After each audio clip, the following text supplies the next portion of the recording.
Assalamualaikum Sampurasun Wilujeng wengi wargi sadayana menawi kaanggo sim kuring bade medar carios nyambung di ieu rohangan. Hapunten boh bilih dina ieu carios aya nu kasabit nami keur alit asma dewasa tur kajantenan reka carios nami tempat nu sami eta mah mung sakadar kalarasan wae. Sakali deui hapunten anu kasuhun nyanggakeun.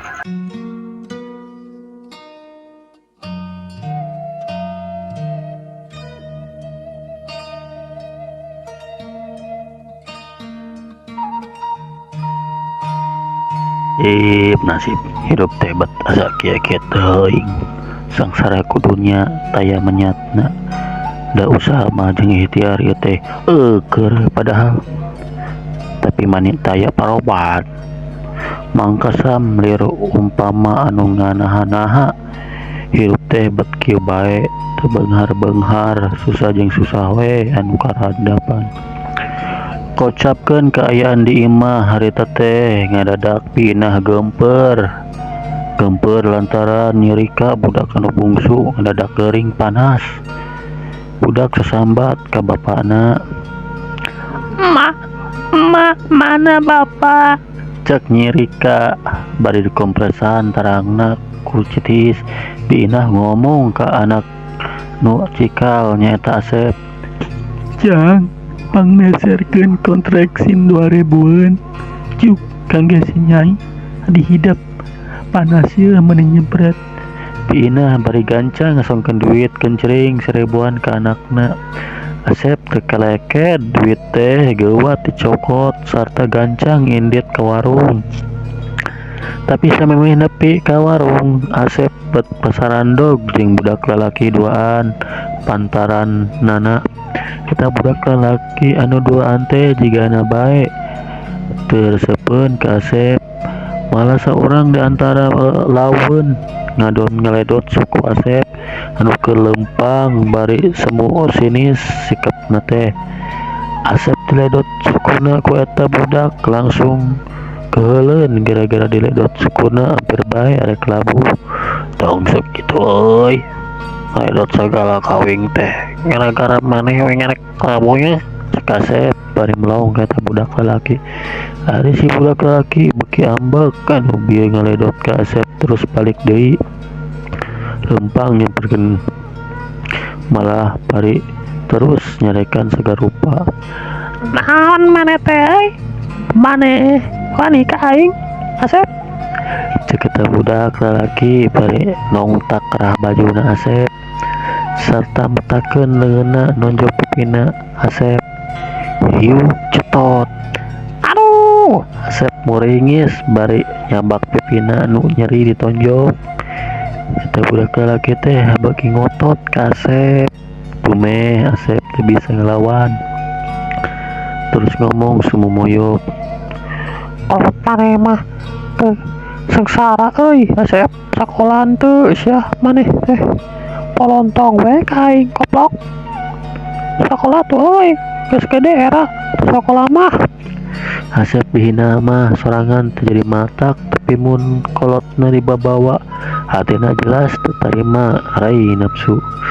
Sebut ka eta hareupeun budak bari didagungkeun sirahna ku Asep. Eta budak lalaki sanajan anu ngajalan tapi tetep teu tarima sirahna didagungkeun ku Asep. Harita gancang ngalawan. Antukna Asep jeung eta budak pantaranna terus kelelut sirih teungel jeung silih pepek dibabatuhan ku nu saurangna deui. Lila-kalilaan Asep anu eleh tanaga. Kitu teh mah teu aneh sabab Asep kaayaan awakna memang peloy. Sebalikna budak lalaki anu jadi lawanna memang leuwih sangkar. Asep ceurik lantaran tuurna terjedak kena batu seukeut terus ketihan mani abor-aboran. Budak lalaki anu bieu ngageletan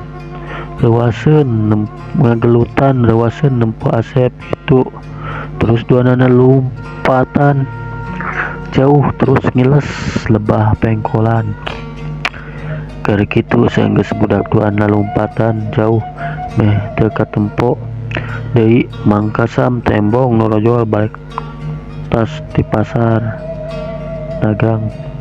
Sarta waktu Po Asep keur ceurik pariturna boborot titihan teu wudu mangkasam jadi kageteun lan laju disamperkeun bari ditanya, kunaon Asep, kunaon eta tuur rek ka mana deui atuh aya kieu mah. Mangkasam bari nempo kaayaan tuur anakna anu boborot. Asep kancang nimpalan bari masih sisimukeun, ku si itu Pak abli di kelutan bade ka warung geser kontraksi nyeri ka panas. Pau Roman riuk banget Mangkasam tang tuwe robah bari hatena ngeurentes kieu waktu Asep pas ngajawab pananyana. Be geus anak deui si Dayat kunaon eta budak teh bat ngewa-ngewa teuing ka anak aing nya. Keun sia awal akhir aing kudu datang ka imahna supaya kolot nanyahoeun si itu anakna memang bangkawarah. Ceuk geurentes satena Mangkasam. Mangkasam hatena mimiti kasal domeh hayo we ka keluargana aya anu ngajejeleh teu kolotna teu budakna meh salambur kolot budak ngarotot nyieun bae masalah.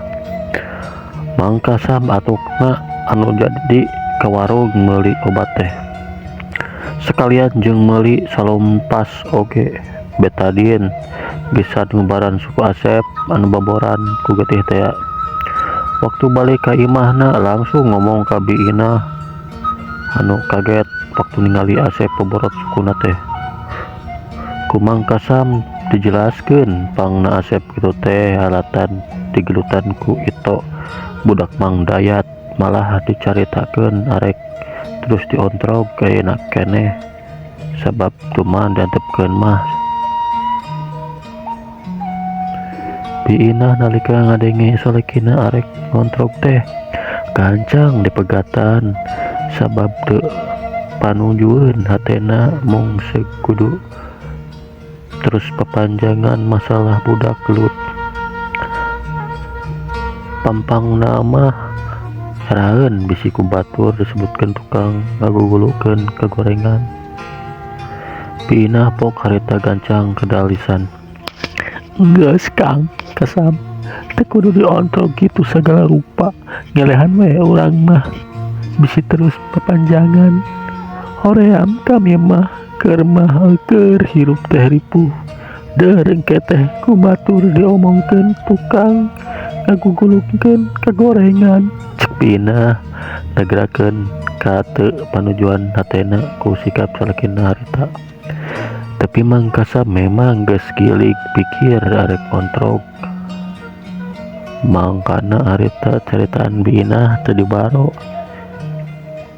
Ngucluk we terus indit teu diangkekeun deui.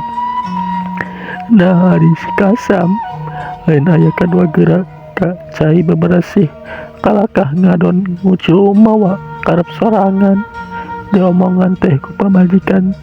Tapi ketanggi ieu teh memang salah aing oge pakene tah Asep ka warung sugan teh moal pasaran dog di situ.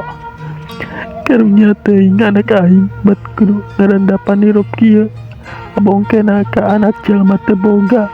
Ayo we anu teu reseupeun kumaha teuing ramena meureunnan Kang Kasam ditu kudu kancang di susulan ku aing ieu mah lempeng budak keur salare tibra. Memangnya harita teh budak duanana terus salare tibra sarta sanggeus diberi obat kontraksin nyeri ka tembong rada rarep tina panasna. Asep sanggeus dikompresan turna ku Cihaneut jeung dibere betadin serta disalompasan tatuna antukna terus beureum. Gap kana tiung laju indit Biina ninggalkeun imah pikeun nyusul Mang Kasam menugas nepi ka imahna Mang Dayat. Biinah moal apal jeung moal nyaho sawaktu kaluar ti jero imahna aya nu asup hiji jirim ngarupakeun biinah anu datangna duka ting ti mana asalna. Harita terus asup ka kamar tempat budak salare tibra. Teu poho biinah mendetkeun panto samemeh ngalios indit. Asep anu keur sare tibra terus diusapan ku eta jirim biinah palsu.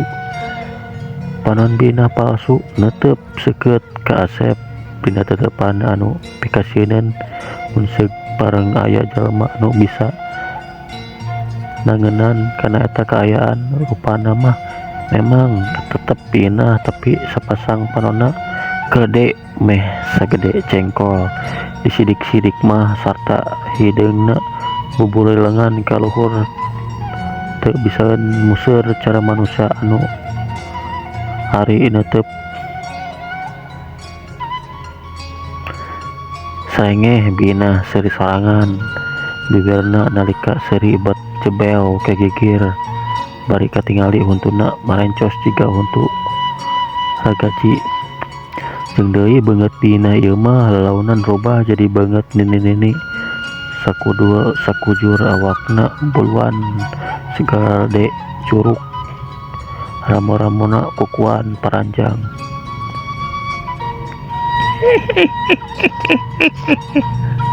Las jirim biinah palsu leungit tuka tingkah mana leosna sanggeus sarada lila ngadeukeutan Asep.